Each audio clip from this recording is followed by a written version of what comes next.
And we begin this broadcast with the latest coming in from Sri Lankan.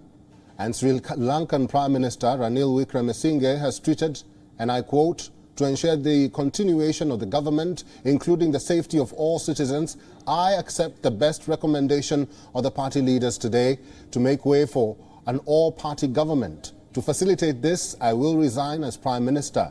End of quote. This statement from Wickremesinghe comes after an all-party meeting chaired by the Speaker, which was also attended by the Prime Minister. Please note that the Prime Minister has not resigned as of now. He says he will. And again, I'll just read his tweet. He said, "To ensure the continuation of the government, including the safety of all citizens, I accept the best recommendation of the party leaders today to make way for an all-party government. To facilitate this, I will resign as Prime Minister." And the tweet by the Prime Minister has garnered 480 retweets so far. And for more on this, our correspondent Dasuni Thauda is joining us live from Colombo. Dasuni, if you can hear me, please give us the latest with the protests and also this statement from the Prime Minister. Yes, absolutely, Muhammad. What is happening right now is that the intention to resign by Prime Minister Ranil Wickremesinghe is very clear, because like you rightfully pointed out in his tweet, it clearly says that he will resign, not that he has resigned. So he is yet to resign, but his intention to resign is pretty clear. Also, in an audio note that was just released to the local media outlets here, we did hear him saying of the urgency and the necessity to form a newer and a more competent government the second that the present government steps down or resigns.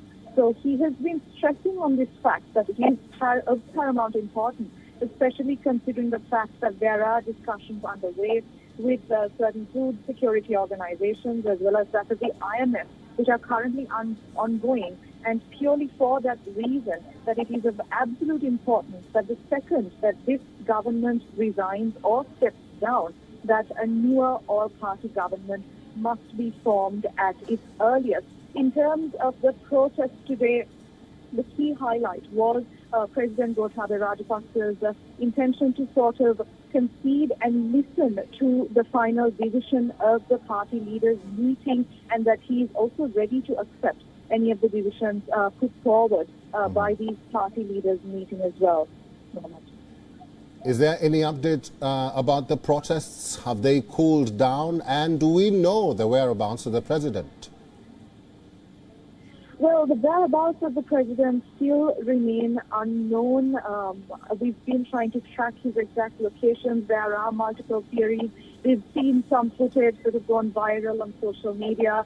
And basically, it is confirmed, nevertheless, by high-level defense officials that the president is no longer in the vicinity of the presidential secretariat and his official residence, which we also was infiltrated by these protesters much earlier on in the day. But his exact location or where he is, what he intends to do now, remains unclear. In terms of the protesters, the second they did get to know of the president's intention to sort of accept any decision put forward by the party leaders, we did see them rejoicing, and a majority of them are now also attempting to head back home as they feel that they've been successful in that struggle. We have to keep in mind that this was not an overnight protest. This was a protest that was staged for months on end, continuously, not only here in Colombo, but also across the entire island, where they just had one simple message, and that was for President Gotabaya Rajapaksa to step down. So now that we have the intentions made clear by both the Prime Minister and the President, it is now left for them to sort of act on their words, because, like I said, these protesters have been protesting for months on end, and they will very much like to hold the President and the Prime Minister accountable for their intentions. Dasunia Thauda, we also reported that there were some injuries. About 30 people were injured during these protests today. Do we have an update on that? Yes, absolutely. That number has now risen to a little over 40.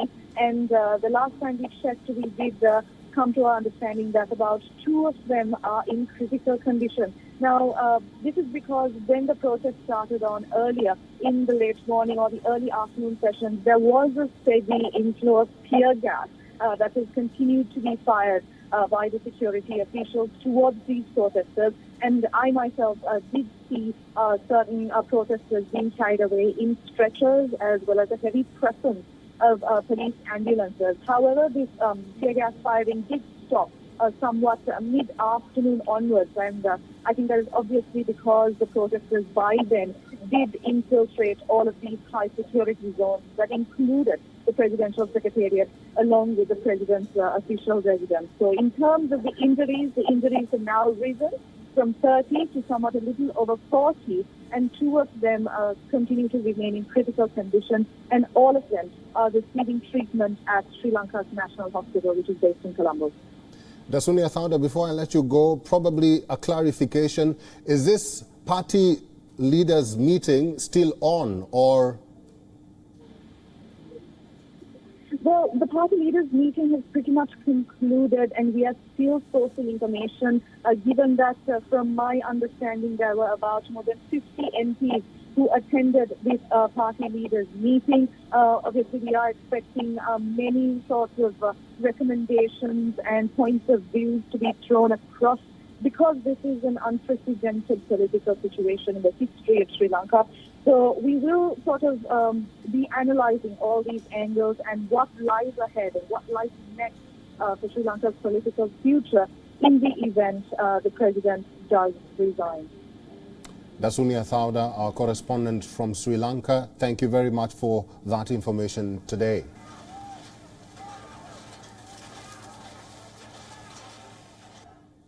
WION is now available in your country. Download the app now and get all the news on the move.